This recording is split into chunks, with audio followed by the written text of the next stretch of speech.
बिहार में विधानसभा चुनाव के लिए एनडीए के अंदर सीट शेयरिंग का फॉर्मूला सामने आ गया। आगे इसके बारे में बात करेंगे कि सीट शेयरिंग का क्या फॉर्मूला है। लेकिन जैसे ही सीट शेयरिंग का फॉर्मूला मीडिया में आया है, समझिए कि एनडीए में पूरा बवाल मच गया है। एनडीए में बीजेपी और जेडीयू को छोड़कर कोई भी खुश नहीं है। सब लोग नाराज हैं, चाहे चिराग पासवान हो, चाहे जीतन राम मांझी हो, और उपेंद्र कुशवाहा को तो पूछिए ही मत।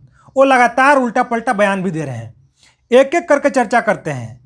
और सबसे ज़रूरी बात, एनडीए के अंदर जो सिर फुटबॉल चल रहा है, उसके ऊपर इंडिया गठबंधन बिल्कुल नज़र बना के रखे हुए है।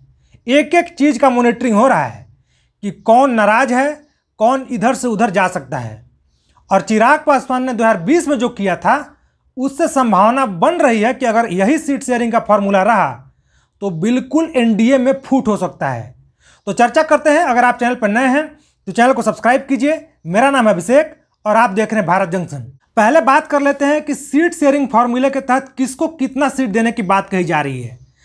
बीजेपी को 100 से लेकर 103 सीट, अगर एग्जैक्ट बोले तो 100 से लेकर 102 सीट।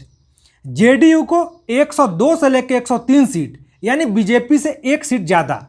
पिछली बार भी 2020 के चुनाव में भी जेडीयू बीजेपी से कुछ ज़्यादा सीटों पर चुनाव लड़ी थी। इसके अलावा अब 3 लोग जो हैं, यही लोग मेन कारण है पूरा एनडीए के अंदर जो बवाल मचा हुआ है। एलजेपी, लोक जनशक्ति पार्टी रामविलास, चिराग पासवान की पार्टी, 25 से 28 सीट, मात्र 25 से 28 सीट। हम, हिंदुस्तानी आवाम मोर्चा, जीतन राम मांझी की पार्टी, 6 से 7 सीट। इसके अलावा उपेंद्र कुशवाहा की पार्टी राष्ट्रीय लोक मोर्चा आरएलएम, 4 से 5 सीट। मतलब एक बार फिर से बता देता हूं, जेडीयू 102 से 103 सीट, बीजेपी 100 से लेकर 102 सीट, एलजेपी 25 से 28 सीट, हम 6 से 7 सीट, और उपेंद्र कुशवाहा की पार्टी आरएलएम 4 से 5 सीट। अब समझिए कि इस सीट शेयरिंग के चक्कर में पूरे एनडीए के अंदर बवाल मचा हुआ है और चर्चा है कि एनडीए में टूट हो सकता है। अब मैं ऐसा क्यों बोल रहा हूं, आपको ध्यान रखना होगा कि चिराग पासवान लगातार ये बोलते हैं, उनके पार्टी के नेता, चाहे उनके जीजा हों अरुण भारती जो जमुई से सांसद हैं, चाहे एलजेपी के जो बिहार के नेता हैं, उनका सीधा सीधा बोलना होता है कि हमको 5 लोकसभा का सीट मिला था चुनाव लड़ने के लिए, हमने 5 का 5 सीट जीता।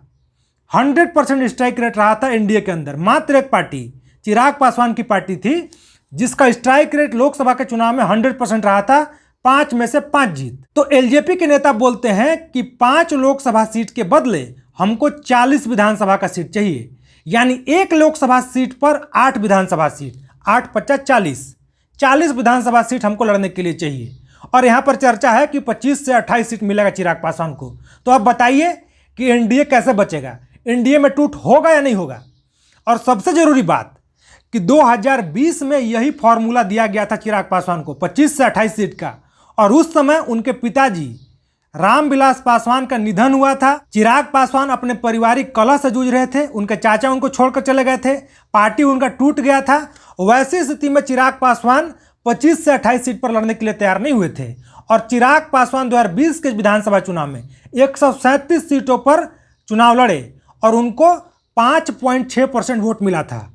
और जेडीयू 20 से 25 सीट सिर्फ और सिर्फ चिराग पासवान के कारण हारी थी। वैसी स्थिति में जब चिराग पासवान नहीं माने, तो अब तो चिराग पासवान काफ़ी मजबूत हैं, परिवार भी मजबूत है, पार्टी भी उनको वापस मिल गया, 5 लोकसभा सांसद भी हैं।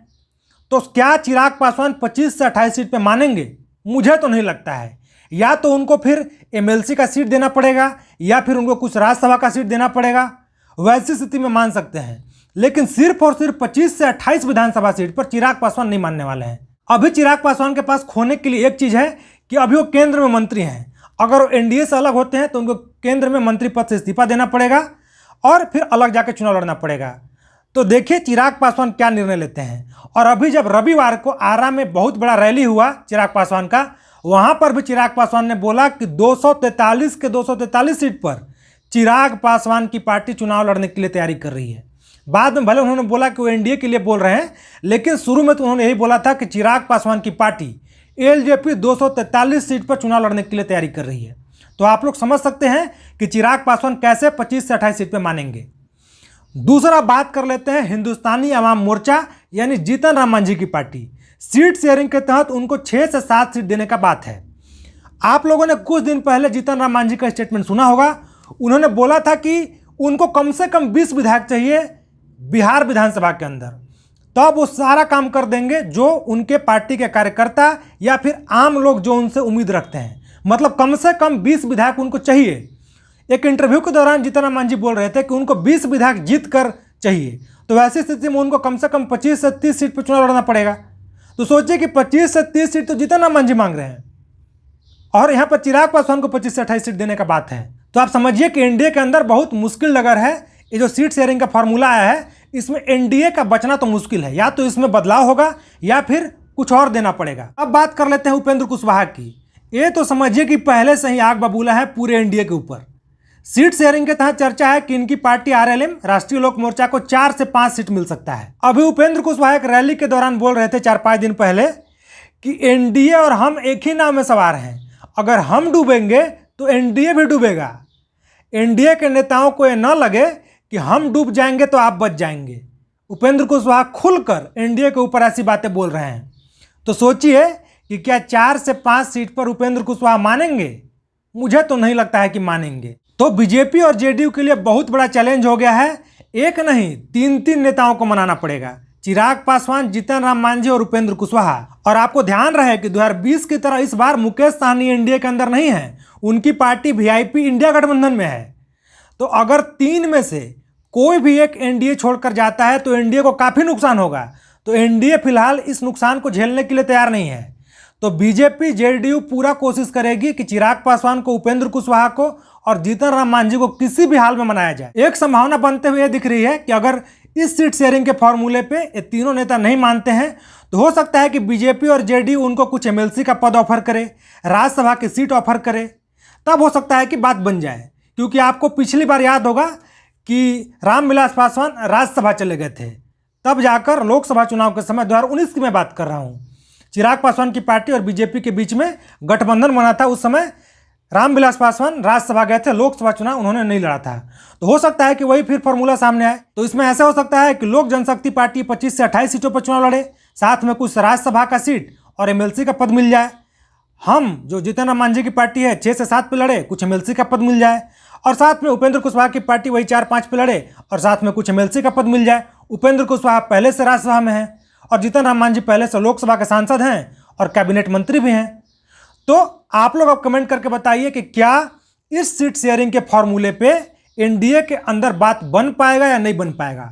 और आप लोग ये भी कमेंट करके बताइए कि चिराग पासवान को, उपेंद्र कुशवाहा को और जीतन राम मांझी को इतना सीट पे मानना चाहिए या फिर एनडीए से अलग होकर चुनाव लड़ना चाहिए, या फिर कितने सीटों पर चुनाव लड़ने के लिए एनडीए के अंदर तैयार होना चाहिए। आप लोग जो भी कहना चाहते हैं कमेंट करके बताइए। साथ ही अगर चैनल पर नए हैं तो चैनल को सब्सक्राइब कीजिए। यहाँ पर बिहार चुनाव का एक अपडेट, विश्लेषण, साथ ही जब बिहार का चुनाव होगा तो उस समय आपको ग्राउंड रिपोर्ट भी इस चैनल पर देखने को मिलेगा। तो चैनल को सब्सक्राइब जरूर कीजिए। धन्यवाद।